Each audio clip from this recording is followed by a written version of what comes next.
Fala pessoal, e aí, tudo certinho? Olha só, hoje vai falar sobre um conceito de espaços luminosos, espaços opacos.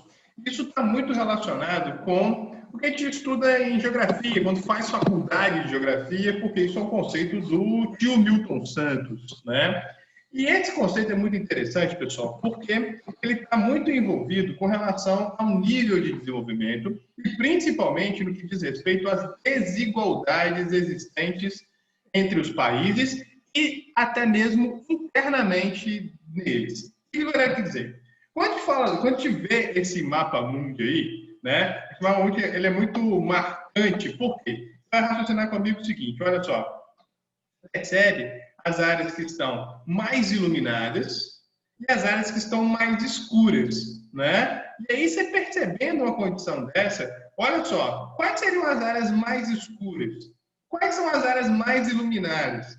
E aí você vai percebendo que boa parte dessas áreas onde você tem menos iluminação, né? E você está pensando nisso aqui, né? Numa visão satélite da Terra à noite, de uma forma, lógico, que você está fazendo aqui uma captação de várias imagens noturnas e depois fez um único mapa, né? Porque você não tem todos os espaços no planeta à noite ao mesmo tempo, né? Mas só para a gente ter uma noção. O que eu estou querendo dizer com isso? Olha só.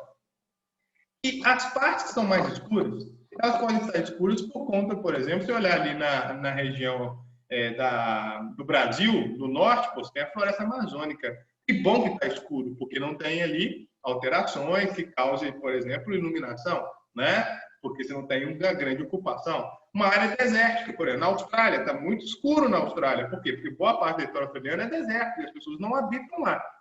Na África, você pode pensar na região do Saara, também está muito escuro porque não tem grandes ocupações. Mas essa condição do luminoso e do opaco não está relacionada a características naturais. Ela está relacionada com a característica de desenvolvimento. E dentro disso, qual que é a percepção? Quando nós falamos de espaço luminoso, eu estou falando justamente daqueles espaços que mais acumulam densidades técnicas e informacionais, ficando assim mais aptos a atrair atividades com maior conteúdo em capital, tecnologia e organização. Ou seja, onde você tem mais desenvolvimento, onde você tem mais investimento, onde o setor público ele tem a condição de permitir o desenvolvimento de uma infraestrutura que permita a indústria, que permita um dinamismo econômico e desenvolver tecnologias. Ou seja, são áreas onde toda a estrutura ela se organiza para quê? Para a atração de investimentos, e esses investimentos estão relacionados principalmente com grandes empresas. Então vamos pensar no Brasil. Cara, no Brasil você tem litoral paulista, litoral nordestino, a parte onde nós temos grandes áreas de desenvolvimento. Isso é um espaço luminoso dentro do Brasil. E aí, dentro dessa condição, olha que interessante. Esse mapa para você, essa imagem de satélite, ela está mostrando justamente Coreia do Norte e Coreia do Sul. À noite. Olha que loucura isso aqui, pessoal. Olha a Coreia do Norte. Mas a Coreia do Norte tem um grande deserto, a Coreia do Norte tem uma grande área de floresta? Não, mas olha o nível de desenvolvimento, de infraestrutura para atração de investimentos, porque o estilo de governo da Coreia do Sul, do Norte, não permite isso. Olha a Coreia do Sul, na mesma península. Olha como você tem diferença do ponto de vista. Isso mostra o nível de desenvolvimento da Coreia do Norte. Então, isso, o Norte, desculpa, o nível da Coreia do Sul. Você vê o Norte como um espaço opaco, onde você não vai ter toda a rede de desenvolvimento técnico e informacional, e olha o Sul com todo o desenvolvimento.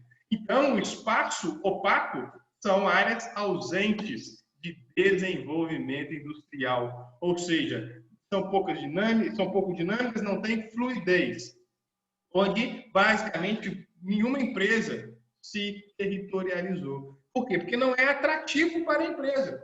Não tem a mão de obra, não tem uma infraestrutura, não tem facilitações de impostos. Então, isso tudo faz com que essas áreas sejam transformadas, sejam colocadas como áreas de espaços opacos. Então, deu para entender? Ou seja, de uma forma bem geral, que o Milton Santos ele era um filósofo da geografia, o que ele fez? Ele trouxe, de uma forma conceitual, você entender a desigualdade do que é luminoso, do ponto de vista de desenvolvimento, e do que é opaco pela falta dele. E dentro dessa condição, você vai pensar, Brasil, poxa, o Brasil é espaços luminosos. E aí, para a gente poder analisar, olha que mapa interessante eu trouxe para vocês.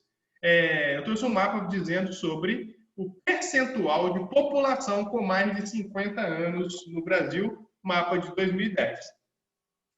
Aí você vai pensar, população com mais de 50 anos. Se a população atinge 50 anos ou mais, vamos raciocinar que essa população está tendo melhores condições de vida. Ou seja, ela tem acesso à saúde, ela tem acesso à educação, ela tem acesso à informação e ela tem acesso a uma infraestrutura básica de saneamento.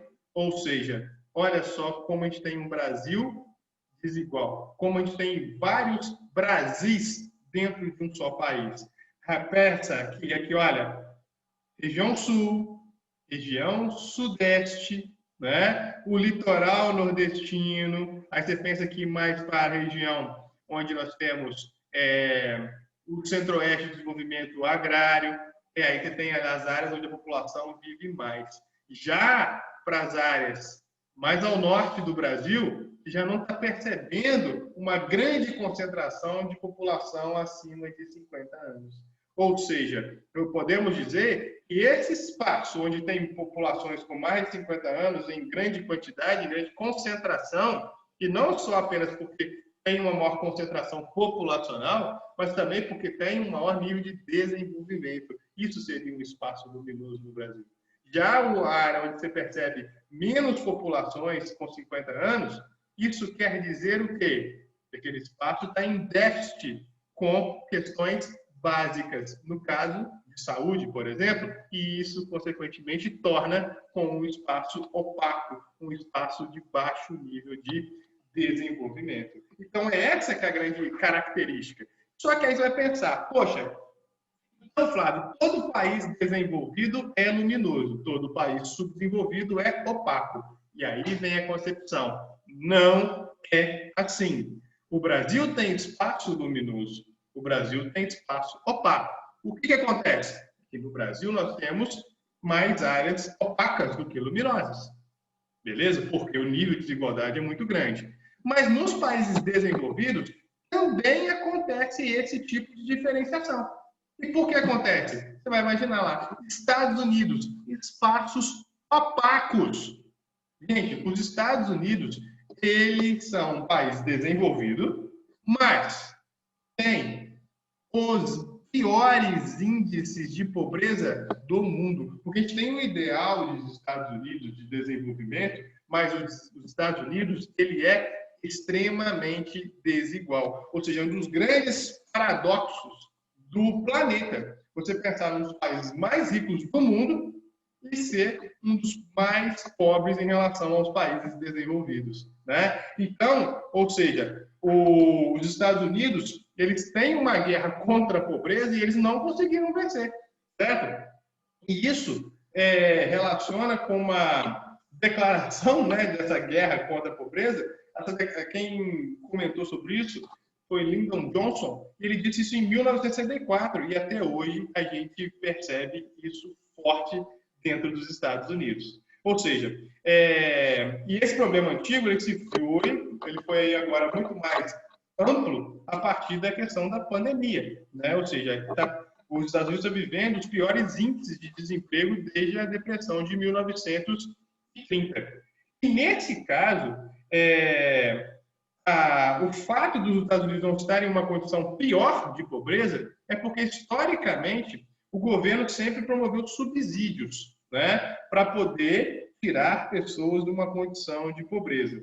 E, nesse caso, se você for raciocinar, existe também a condição cultural, né? Ou seja, um grande um grande abismo social, principalmente em relação aos migrantes, principalmente a população negra nos Estados Unidos. Ou seja, você tem um país que tem 40 milhões de pessoas vivendo abaixo da linha de pobreza. E aí entra aquela ideia de um pragmatismo, onde muitos colocam o seguinte: quem é americano defende que a pobreza dos Estados Unidos está relacionada ao migrante que vem de outro país e atrapalha o desenvolvimento norte-americano. Sendo que, na verdade, os Estados Unidos têm carências de situações bem básicas. Por exemplo, um programa de assistência social, um programa de saúde, né? Ou seja, a pobreza nos Estados Unidos, ela não é um fracasso das pessoas, como se ela não tivesse trabalhado para se sustentar. Ela é um fracasso do ponto de vista das políticas sociais que o país não tem condições ou não coloca de uma forma eficiente. E aí você vai raciocinar que tem os problemas raciais, onde aí as minorias vão sofrer ainda mais. Certo? Para você ter uma noção, estatisticamente, quantos por cento das crianças brancas dos Estados Unidos vivem na pobreza? 32% são de crianças negras e 26% de populações latinas, ou seja, de imigrantes latinos. Então, o que acontece? Isso faz com que a pobreza seja frequentemente vista como um problema que não é branco. E se não é branco, nos Estados Unidos, se reduz à ideia de pensar na necessidade de solucionar esse problema. Perfeito? Então, nesse caso, o aspecto que eu quero comentar com vocês é justamente que essa ideia do espaço luminoso e do espaço opaco, ele tem que ser analisado pormenorizadamente em cada país, de acordo com o nível, com a característica de desenvolvimento e como que acontecem as políticas públicas. E dentro de um país desenvolvido, podem existir populações que são pobres. O capitalismo, pessoal, ele é desigual. E ele é desigual em todos os países do planeta. Uns conseguem promover um menor nível de desigualdade, outros não. E aí você percebe que até a maior potência econômica do planeta sofre com essa condição. Entenderam? E aí isso tudo está em virtude de quê? Poxa, da globalização. Então a gente vai fazer uma revisão do que é globalização. Por quê? O que foi a globalização? Cara, a gente vem com aquela história que a globalização, ela entra, né, a partir das grandes navegações, aí você vai ter o desenvolvimento do sistema capitalista. Então, você tem o capitalismo comercial, que vem com a ideia do mercantilismo, com a colonização, colônias de exploração, colônias de povoamento. Aí, beleza, acúmulo de capitais, né? Esse acúmulo de capital permitiu investimento na indústria, que já no século XIX, né, a industrialização foi no século XVIII, 1750, e aí dentro dessa característica você vai perceber o capitalismo industrial se consolidando, principalmente a partir da segunda revolução industrial, imperialismo da Europa, colonização da África e da Ásia, né, todos os assuntos que a gente já tinha comentado, e fez com que houvesse o imperialismo europeu.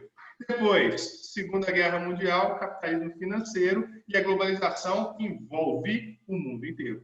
Né? Ou seja, a globalização, o capitalismo se expande, principalmente no momento que, pós a Guerra Fria, a União Soviética deixa de existir, que era um grande contraponto ao sistema capitalista, e a globalização faz com que haja esse fenômeno se expandindo pelo mundo todo. Mas é um fenômeno extremamente desigual. É um fenômeno que contribui para quê? Justamente para que haja a divergência entre espaços opacos e espaços luminosos. E aí o que acontece? Para você pensar nas fases da globalização, tá aí para vocês. Nossa, ficou pretinho, não ficou legal aqui, né? Ficou bem escuro, quando o fundo também está escuro. Mas vamos lá, olha só. As fases da globalização. São 4 fases, mas é o gráfico que está no slide anterior. Primeira fase, grandes navegações, descobertas marítimas, até a Revolução Industrial. Segunda fase, da Revolução Industrial até a Segunda Guerra Mundial. O capitalismo se expande. Terceira fase, da Segunda Guerra Mundial até a queda do Muro de Berlim. E aí até quando colocamos como uma quarta fase, século XXI, indústria 4.0, né? Olha o nível de desenvolvimento, que e aí o capitalismo dominando o planeta inteiro. Só que hoje a gente tem que pensar numa contraposição, que é a China, que se envolve como uma grande potência econômica dentro de um sistema diferente do que o capitalismo propõe. Beleza? Então, moleque, aí foi passando, nem eu contava com essa astúcia, hein? Sucesso?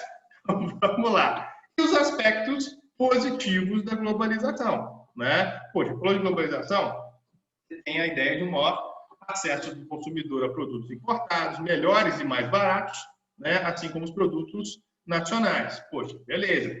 A fábrica global que a China se tornou, né? Você pensa, tudo é da China, tudo vem de lá, né? E isso faz com que haja uma competitividade. Investimentos estrangeiros em outros países, mas isso também pode estar relacionando muito com um processo de dominação. Desenvolvimento tecnológico, mas atinge todos os locais? Não atinge, então por isso diferencia áreas luminosas, áreas opacas, beleza? Possibilidade de troca de culturas, bacana. E a melhoria do relacionamento entre países. Pode melhorar, como também pode causar atritos entre eles. Por quê? Porque a disputa gera interesses, né? Você vê, hoje em dia não tem uma grande disputa em relação à tecnologia 5G, né? Os Estados Unidos desenvolvem, a China desenvolve, tem uma pressão muito grande do Brasil não se associar à tecnologia que a China está desenvolvendo, mas a China é a maior parceira comercial brasileira, então olha como isso causa uma série de contornos diplomáticos para relacionar com o desenvolvimento econômico. Pontos negativos, concentração de riquezas, né? Poxa, os lucros não são para países, são para empresas, né? Aumento do desemprego, evolução tecnológica, indústria 4.0, por exemplo, e aí relacionar com o trabalho feito por humanos, mas entra numa discussão. O que precisa acontecer? Reinvenção do trabalho, né? Ou seja, uma adaptação à nova realidade e construir novas formas de preparação para o mercado de trabalho ser capaz de atingir e de atender o que a demanda está necessitando. Descaracterização de costumes culturais, aquela ideia de apropriação cultural, de aculturação, isso pode acontecer. Exploração de mão de obra e matéria-prima, principalmente nos espaços opacos, né? Onde você tem menos desenvolvimento, e isso gera uma grande degradação ambiental. Ou seja, então o que eu queria falar para vocês? A gente inseriu o assunto de globalização, perfeito, que é um assunto que a gente já estudou, né, no início do curso, e agora a gente fez isso dentro de uma análise conceitual. De quê? De espaço opaco, de espaço luminoso. E mostrando total condição em relação à desigualdade que o capitalismo propõe. E pensem bem, que é o seguinte, que esses espaços opacos não são exclusividade de países subdesenvolvidos. Os países desenvolvidos são os mais luminosos, assim como os países subdesenvolvidos também têm seus espaços luminosos. A diferença é que nos países desenvolvidos, os espaços opacos, eles são menos impactantes ou, pelo menos, têm maiores possibilidades de se tornarem luminosos. Mas, mesmo assim, vem o exemplo dos Estados Unidos, que é o país desenvolvido com o maior índice de pobreza do planeta. Beleza? Então, pessoal, espero que tenham gostado, espero que tenham clareado em relação a esse assunto e complementar isso para vocês, para que caso apareça na prova, apareça o termo, você já tenha o estudo da globalização que já foi feito e aperfeiçoa em relação a essas novas discussões. Beleza? Muito obrigado mais uma vez, grande abraço, fique com Deus e contem comigo sempre. Valeu, grande abraço, tamo junto.